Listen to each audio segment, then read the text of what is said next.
Una vez más, hermanos y hermanas, estamos aquí saludándoles a todos y listos para compartirles otro estudio más de la lección de Escuela Sabática.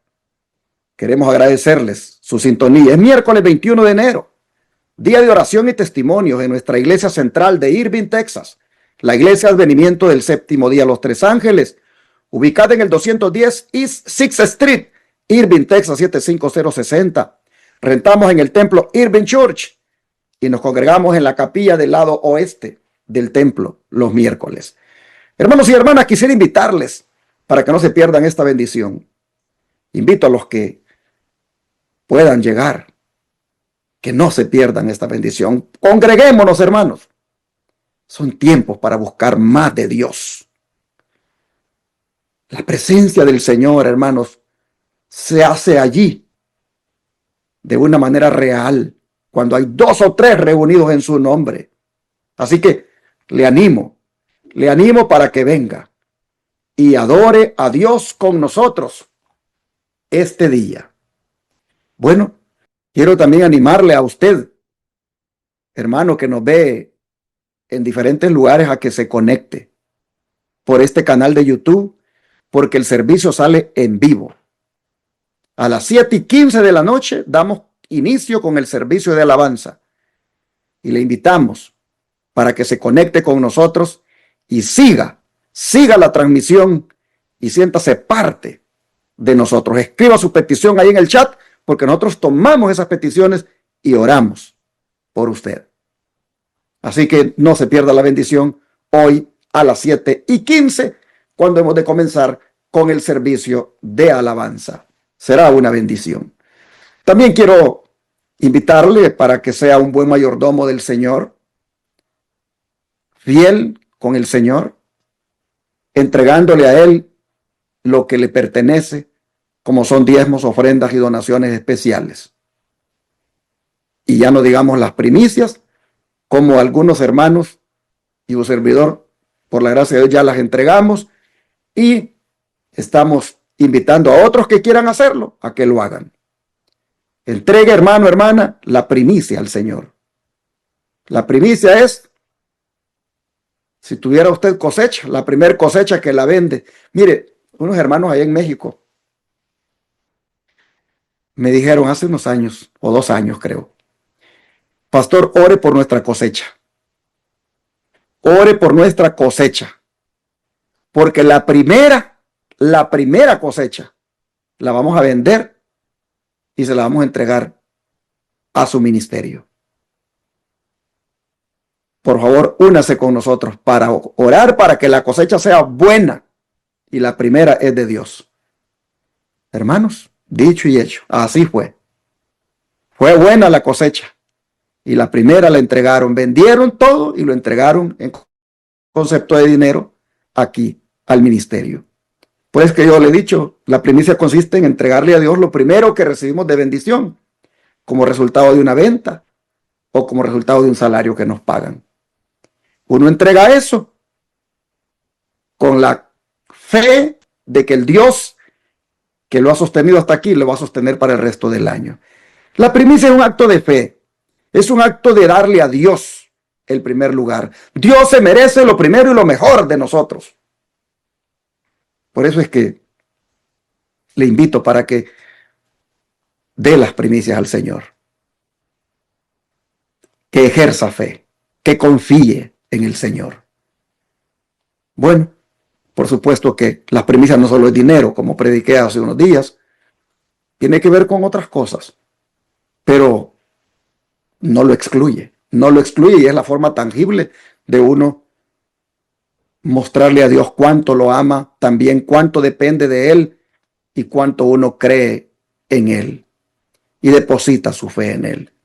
Así que este día, ahí está en la pantalla las maneras de cómo usted puede colocar diezmos, ofrendas y primicias aquí en este ministerio.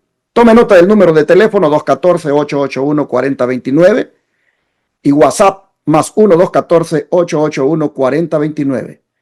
Porque desde cualquier parte del mundo usted puede hacer llegar aquí diezmos, ofrendas y primicias. Que Dios bendiga al dador alegre. Ahí están las maneras de cómo hacerlo, pero llámenos a esos números, WhatsApp o número normal, para que le podamos dar más detalles de cómo puede enviarlo por PayPal, cómo por Cele, cómo transferir de banco a banco, cómo depositar en la cuenta del ministerio directamente aquí en Estados Unidos, cómo, hermano, puede enviarlo con cheque o money order por correo, cómo llamar, bueno, cómo sacarlo en el instante de su tarjeta de débito o crédito como algunos hermanos hacen.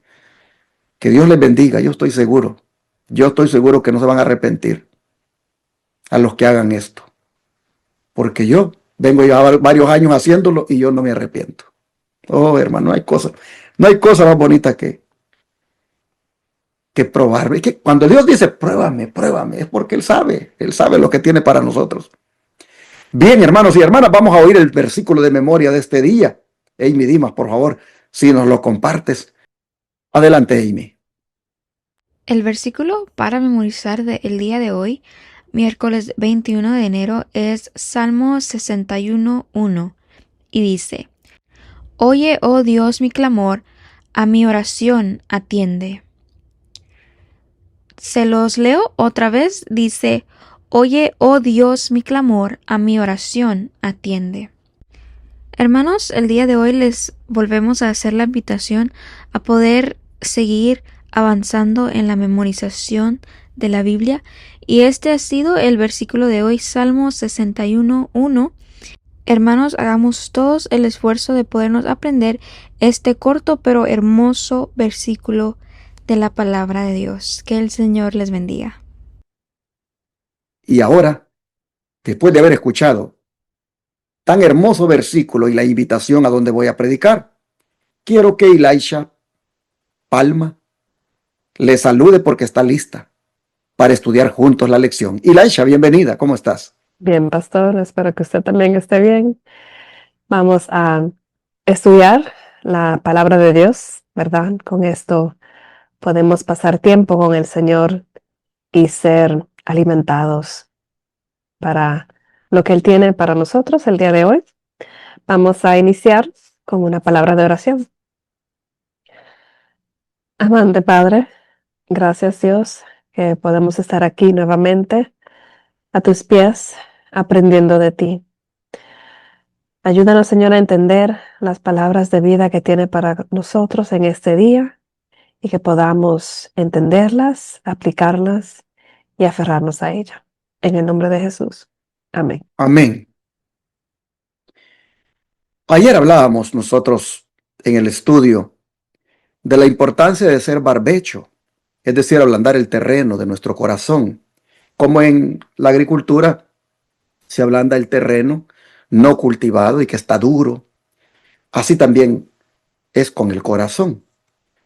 Pero hoy vamos a ver cómo el Señor, hermanos, Él es tan misericordioso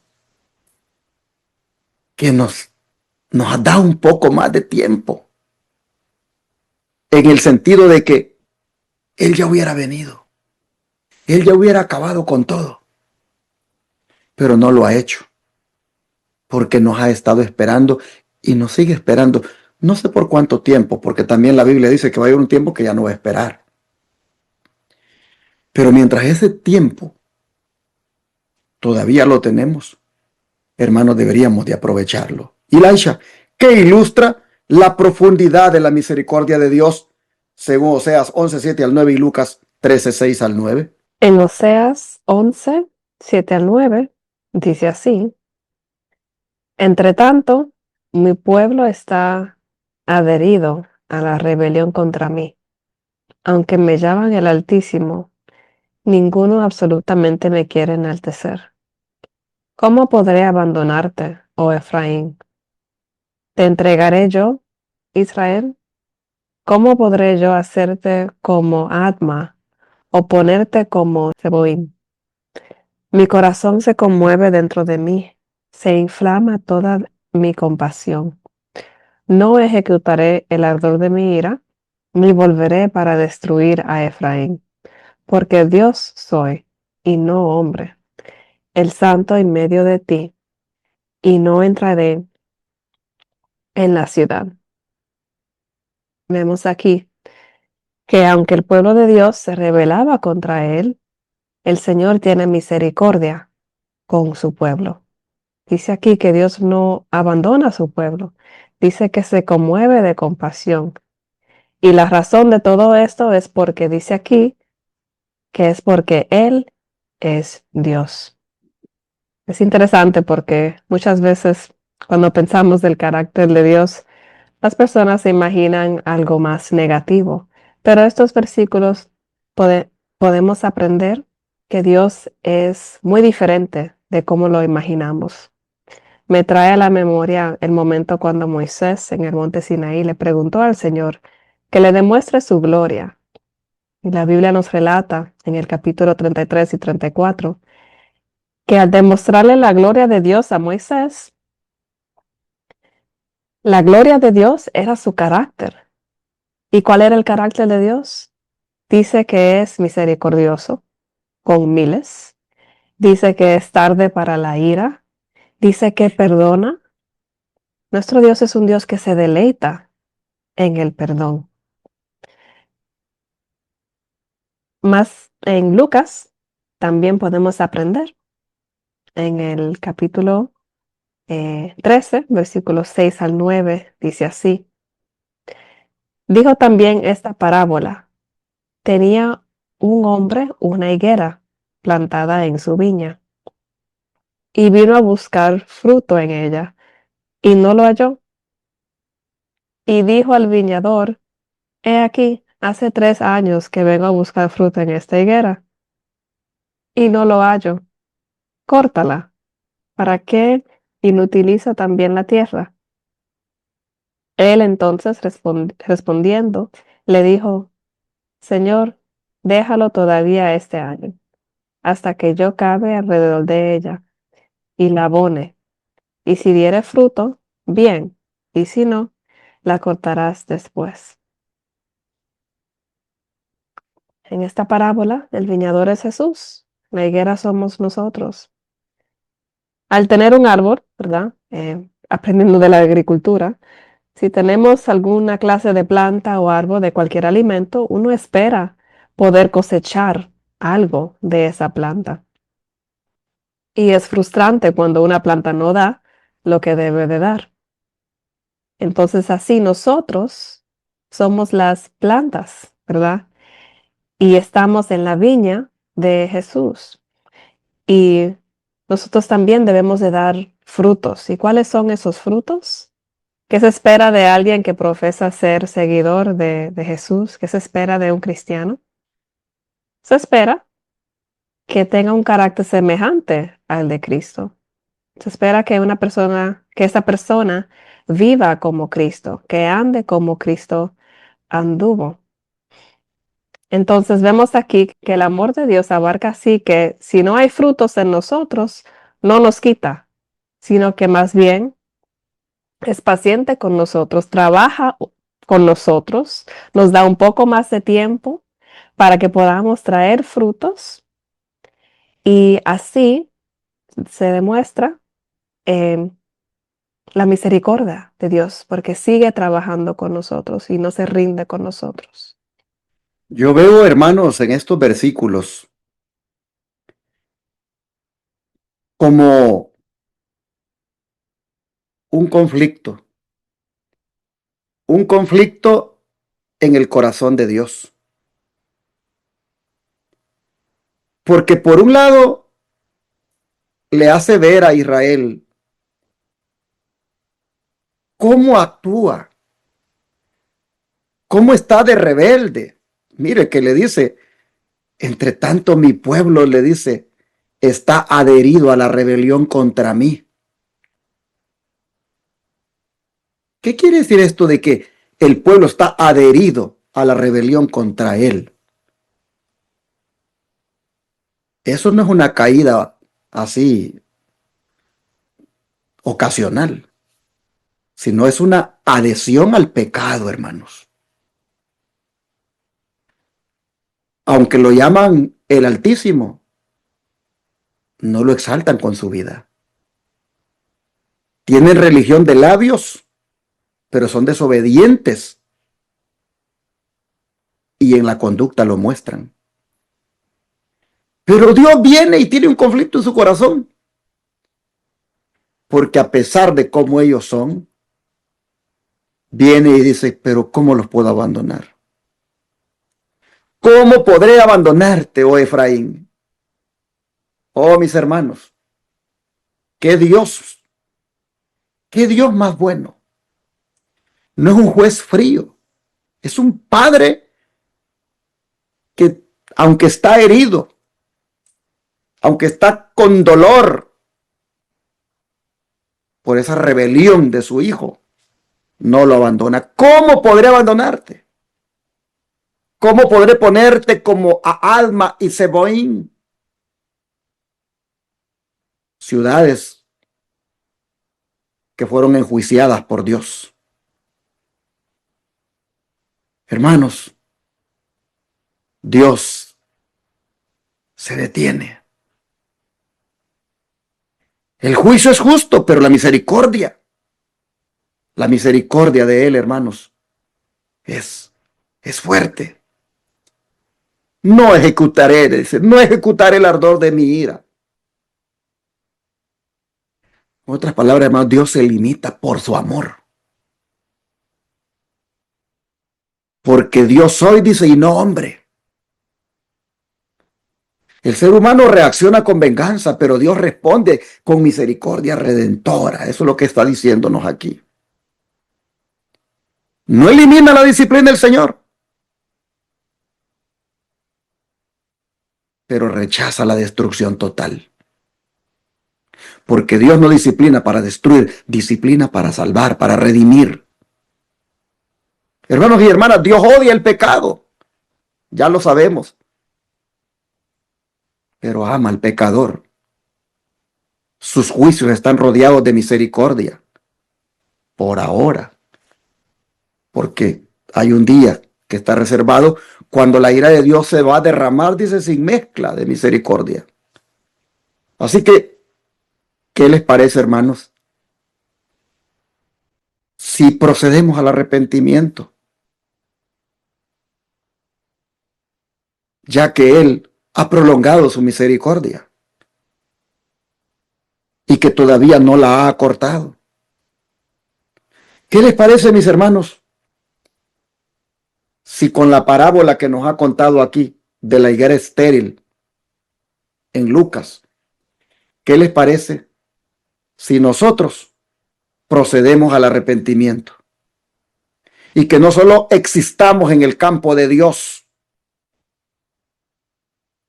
sino que demos fruto? Ya no sigamos siendo higuera estéril, hermanos. La higuera aquí son las personas.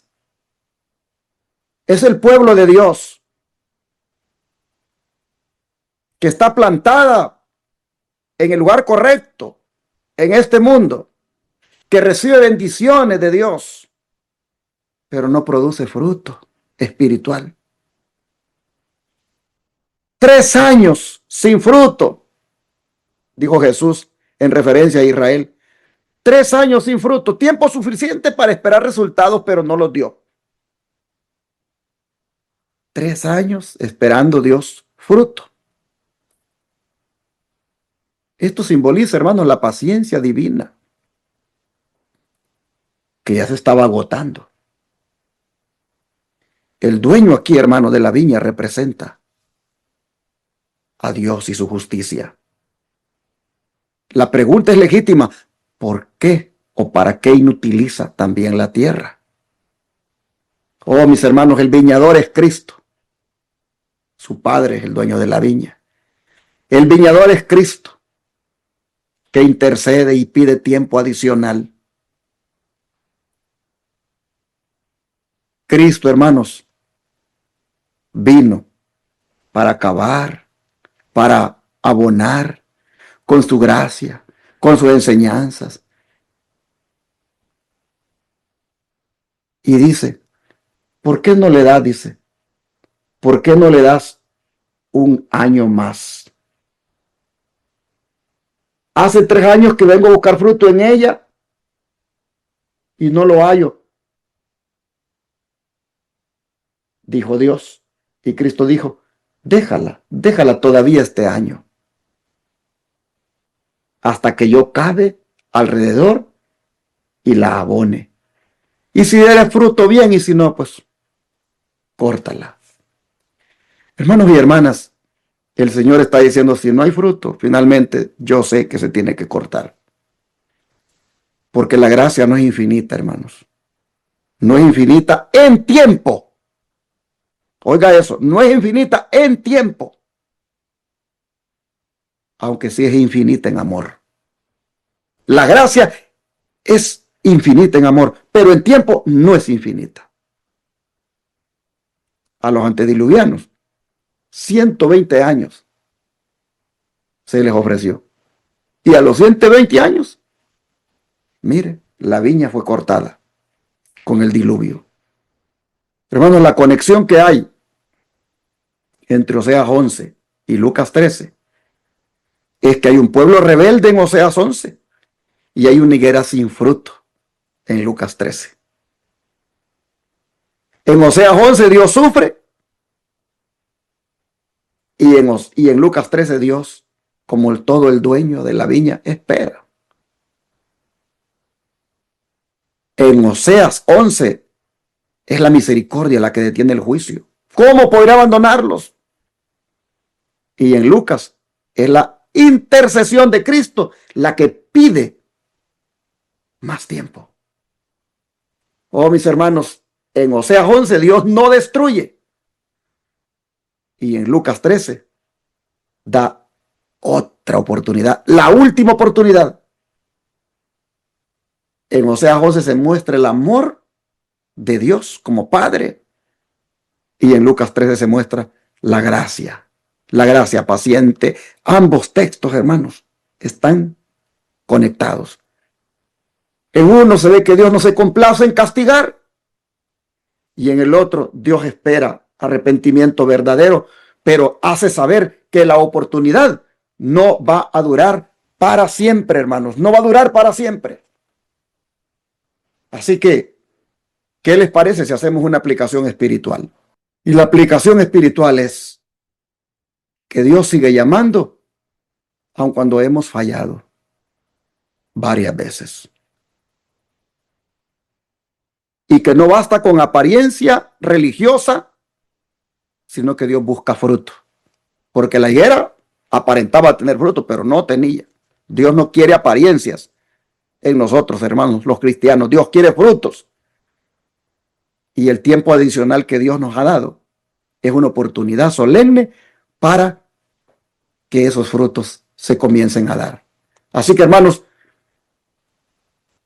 ¿cuánto tiempo nos va a esperar el Señor? Eso no es aquí el punto, sino si estamos nosotros dispuestos con el tiempo que todavía tenemos a aprovecharlo. Hermanos, Oseas nos muestra el corazón de Dios, pero Lucas nos muestra el reloj de Dios y nos hace saber que el tiempo ya se acaba. Dios, hermanos, nos ama demasiado para destruirnos sin advertirnos. Dios es justo. Dios es justo, hermanos. Y también en esa justicia, Él va a terminar esa gracia que nos ha dado para que nos arrepintamos. Hoy es el tiempo, hermanos, de dar fruto. Mañana puede ser demasiado tarde. El autor de la lección le puso un poco más de tiempo porque dijo Jesús, dale un año más. Este año. Y si no, después, córtala si no hay fruto. Hermanos y hermanas, la misericordia de Dios se va a acabar. No abusemos de ella. Aprovechemos y vengamos a los pies de Cristo. El don de profecía, ¿cómo se une a esto, Elisha? Dice así: ¿tendrá que abandonar Dios a un pueblo en favor del cual ha hecho algo tan grande? A saber, dar a su Hijo unigénito, la expresa imagen de sí mismo. Dios permite que su Hijo sea entregado por nuestras ofensas. Él mismo asume los atributos del juez frente al portador del pecado, despojándose de las amorosas características de un padre. De este modo, el amor se manifiesta en la forma más maravillosa a una raza rebelde. ¡Qué espectáculo para los ángeles! Testimonios para los ministros, página 246. Entonces aquí vemos que lo que el cielo sacrificó para nuestra redención era lo más valioso del cielo, el sacrificio de Jesús. Y si Dios el Padre dio a su Hijo unigénito para nuestra salvación, ¿qué más lo hará para poder redimirnos? Creo que es por eso que Dios espera más, nos da más tiempo para que nosotros demos los frutos que Él quiere ver en nosotros, que son los frutos que Jesús tuvo al estar en la tierra. Y el Señor, en este tiempo que todavía nos queda, que ya es poco, Dios utiliza el don de profecía. Dios utiliza, hermanos, como utilizó en el pasado a los profetas, Dios utiliza también ahora el don de profecía para ayudarnos a prepararnos. ¿Pero por qué lo hace Dios? ¿Por qué usa a Elisha? ¿Por qué usa profetas el Señor? ¿Y cómo son cruciales para la restauración espiritual de nosotros? Dice en Oseas 12, 10 y versículo 13. Y he hablado a los profetas y aumenté la profecía y por medio de los profetas usé parábolas. Versículo 13 dice, y por un profeta Jehová hizo subir a Israel de Egipto, y por un profeta fue guardado. En Amos 3:7 dice, porque no hará nada Jehová el Señor sin que revele su secreto a sus siervos los profetas. Dios obra a través de los seres humanos para alcanzar a otros seres humanos.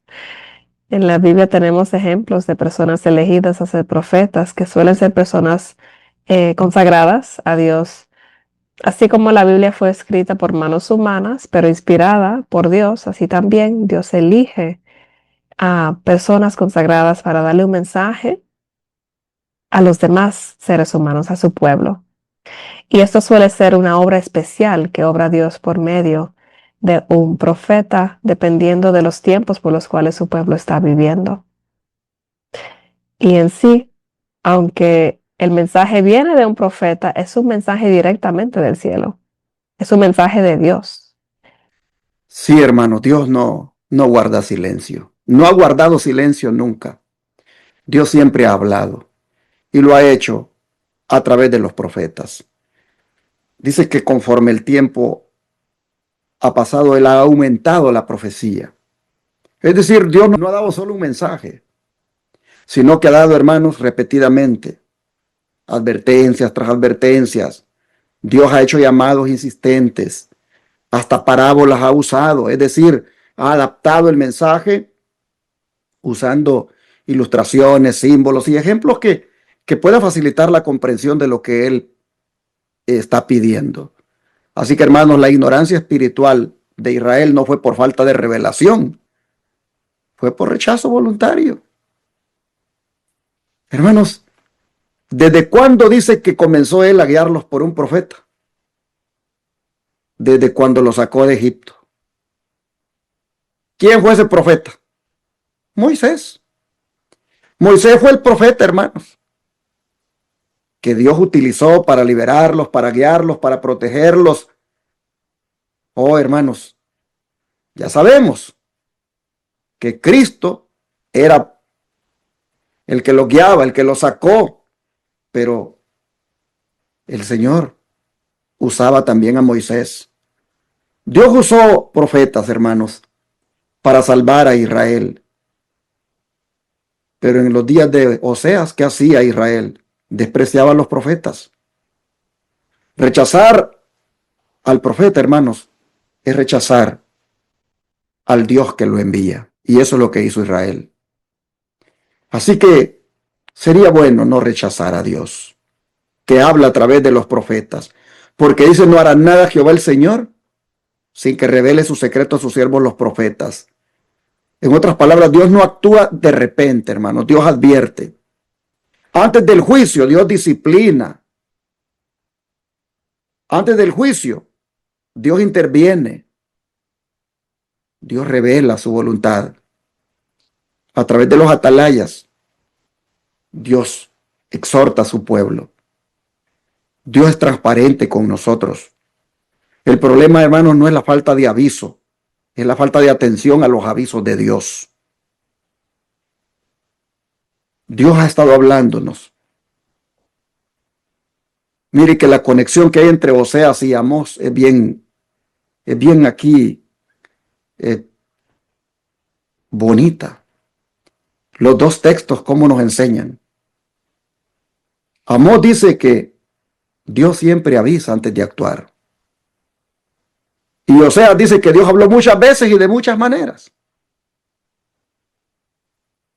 Oseas dice que Dios usó profetas para salvar y preservar, como fue en el caso de Moisés.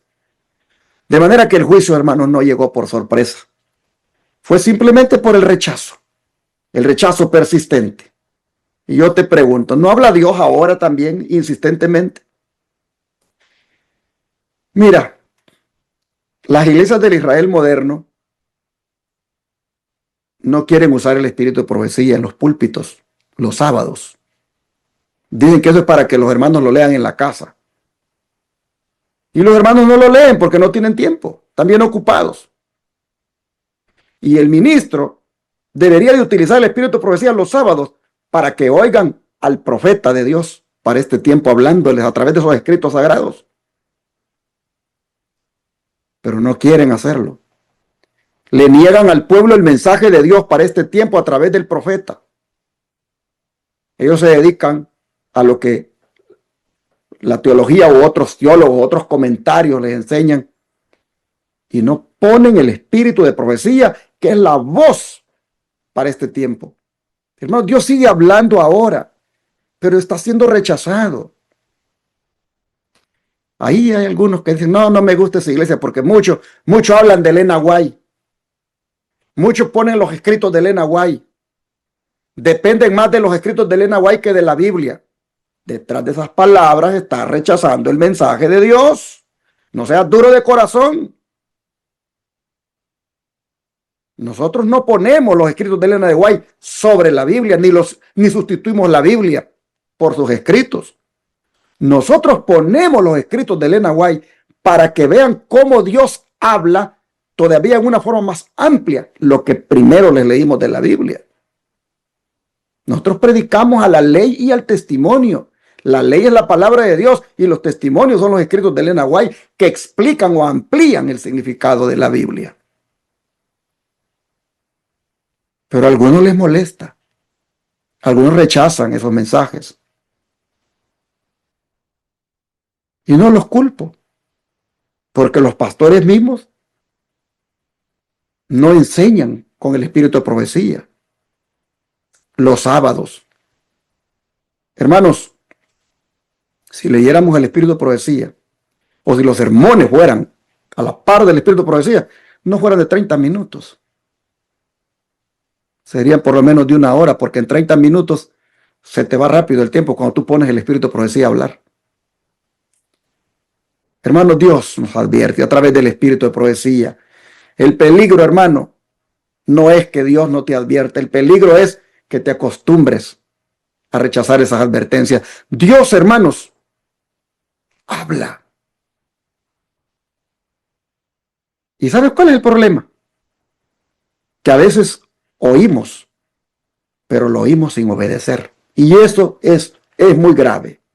Así que la idea central resumida es esta: que Dios revela antes de actuar, habla antes de juzgar y llama antes de corregir. Y que cuando ese mensaje o ese llamado es rechazado, la consecuencia es inevitable, pero nunca es injusta. Así que, hermano, hermana, Dios nos ayude y atendamos los mensajes de Dios que vienen a través de los profetas y en este tiempo a través del espíritu de profecía que le fue dado a la hermana el enaguay. Dice el don de profecía en una cita pequeña que viene aquí: las sencillas declaraciones de los profetas y del maestro mismo deben ser recibidas como voz del cielo para toda alma. Oiga eso. Las declaraciones de los profetas y del maestro deben ser recibidas como voz del cielo para toda alma. Profetas y Reyes, página 242. Por eso le doy gloria a Dios que aquí en nuestra iglesia predicamos a la ley y al testimonio. No buscamos que sean nuestras palabras, ni la repetición de palabras, sino que buscamos que cada palabra que salga de la Biblia y el Espíritu de profecía sea un mensaje directo a la conciencia, al corazón, para que nos cambie. Ahora, Elisha, aún en el trágico final de Israel, ¿qué mostró Dios que es justo? Leemos en Oseas 13, 4 al 9, dice así: Mas yo soy Jehová tu Dios desde la tierra de Egipto.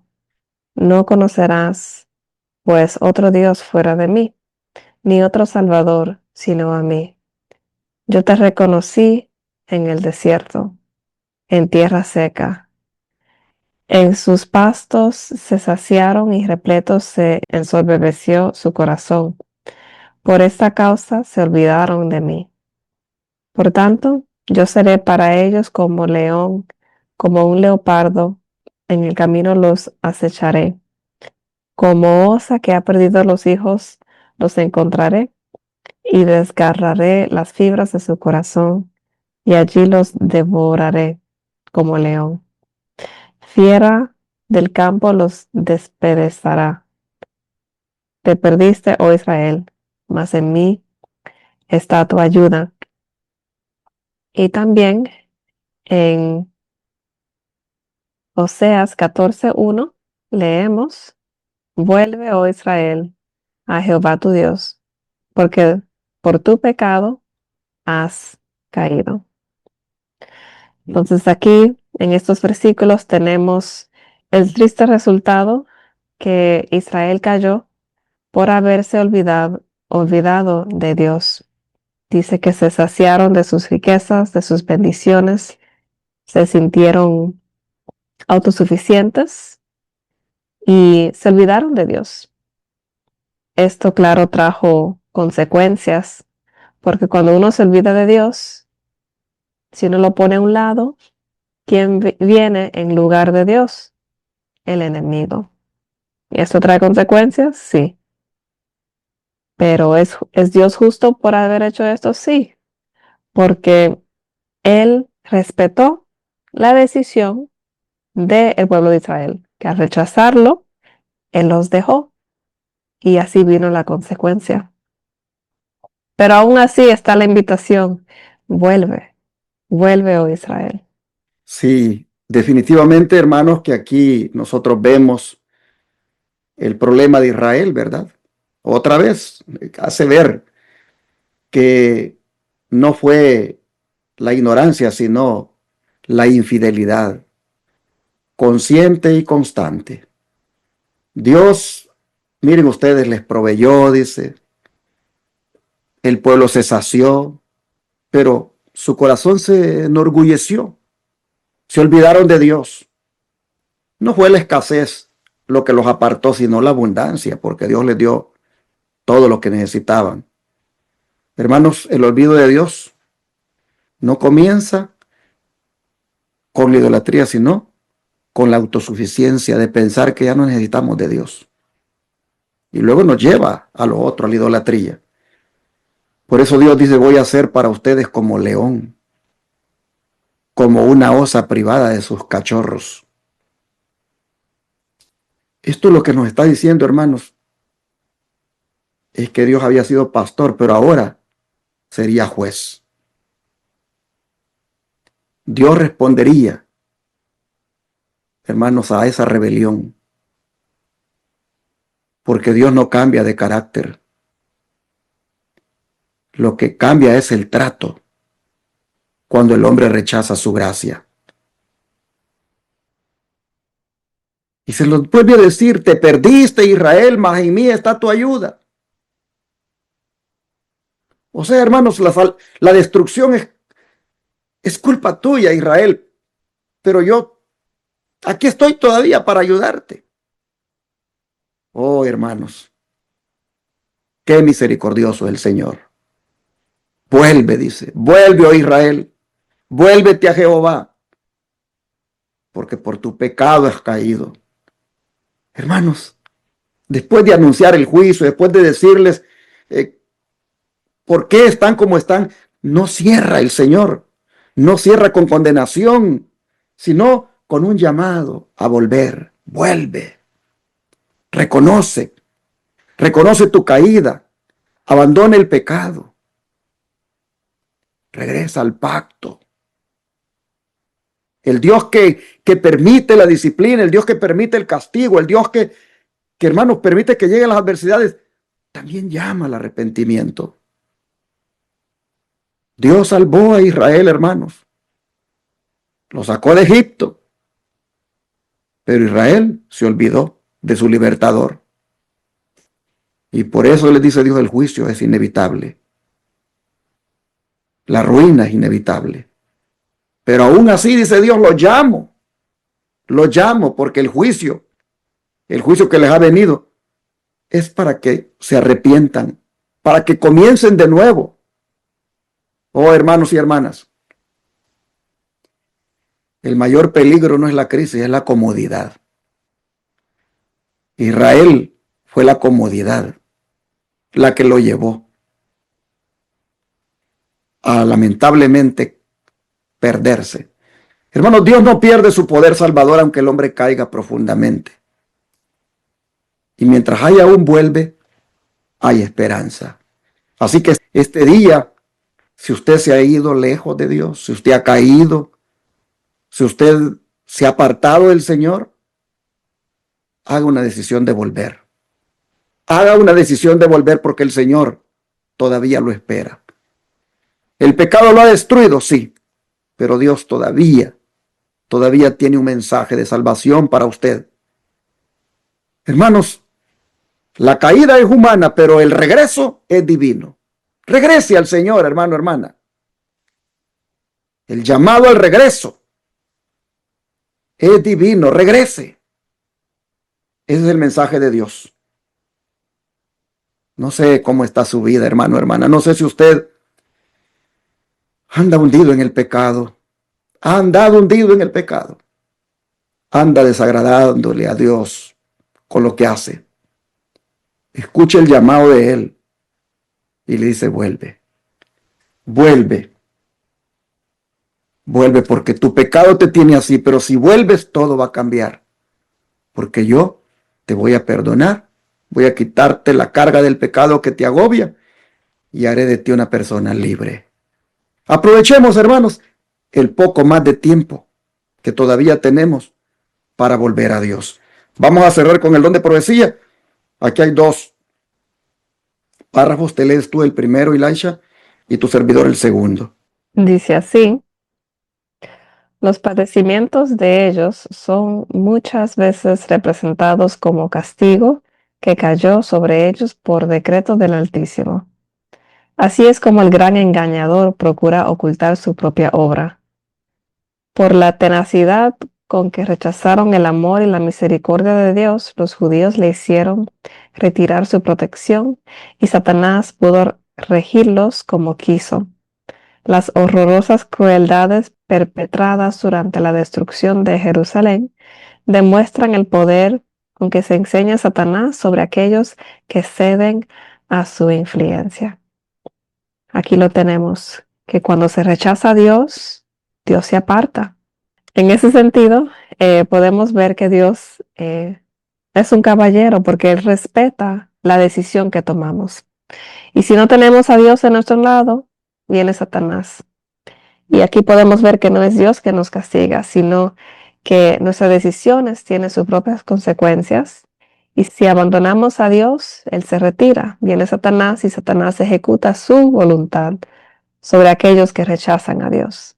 Sigue diciendo el don de profecía, no podemos saber cuánto debemos a Cristo por la paz y la protección de que disfrutamos.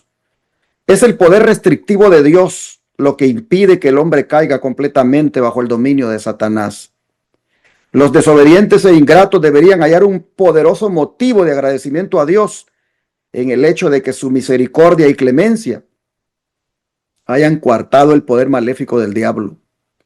Pero cuando el hombre traspasa los límites de la paciencia divina, ya no cuenta con aquella protección que le libraba del mal. Dios no asume nunca para con el pecador la actitud de un verdugo que ejecuta la sentencia contra la transgresión, sino que abandona a su propia suerte a los que rechazan su misericordia para que recojan los frutos de lo que sembraron sus propias manos. El conflicto de los siglos, página 34. Y aquí nos hace ver que aunque el profeta y aunque la forma de hablar de Dios pareciera como que Él nos mandó el mal, como que Él nos mandó la adversidad, como que Él nos mandó la enfermedad, como que Él nos mandó el peligro, como que Él nos mandó la muerte, como que Él nos mandó la desgracia. En sí es el don de profecía, no es que Dios la mandó, sino que al no querer nosotros nada con Dios, la protección de Dios se retira y el diablo entonces viene y hace todo eso. Trae la desgracia, trae la enfermedad, trae la muerte, trae las adversidades, trae los problemas, porque nosotros, hermanos y hermanas, nos hemos alejado de Dios. Al final pareciera como que Dios es el que lo hace, pero es porque no lo evitó. Y el profeta lo hace ver así, y nosotros así lo asimilamos. Pero es porque Él no lo evitó. Pero en sí, hermanos, fue el diablo el que se ensañó. Porque nosotros elegimos rechazar la misericordia de Dios, su gracia. Así que este día hay que hacer una decisión.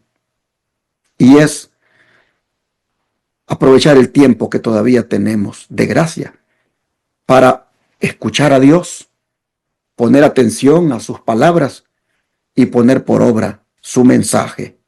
¿Qué les parece si oramos hoy para pedirle al Señor que nos ayude a aprovechar más este tiempo de gracia que tenemos, que ya es poco, y nos consagramos, huimos del pecado, nos sometemos más a Dios? ¿Qué les parece? Oremos. Gracias, Señor, por hacernos ver cuán importante es aprovechar el poco tiempo que nos das para buscar la consagración, para buscar más de ti y abandonar el pecado, abandonar el mundo y de esa manera ser salvos al final. Señor, gracias porque tú nos invitas a volver, porque a través de los profetas nos haces saber lo que viene. Y sabemos, Señor, que lo que está pasando y lo que viene no es nada fácil, pero si volvemos a ti, sin duda contigo podremos soportar y hasta superar. Así que te rogamos que hoy volvamos de verdad. Volvamos a la oración, volvamos al estudio de la Biblia, volvamos otra vez a ser esos hijos e hijas consagrados, consagradas, que se apartan del pecado y te sirven con todo el corazón. Ayúdanos, por favor, a ya no andar más en la rebelión ni en la maldad, sino a humillarnos delante de ti. Te lo rogamos en el nombre de Jesús. Amén.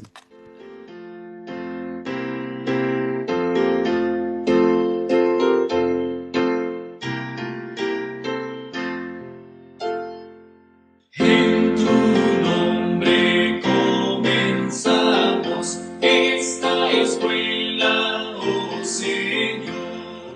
Con fervor te suplicamos, seas nuestro Dios.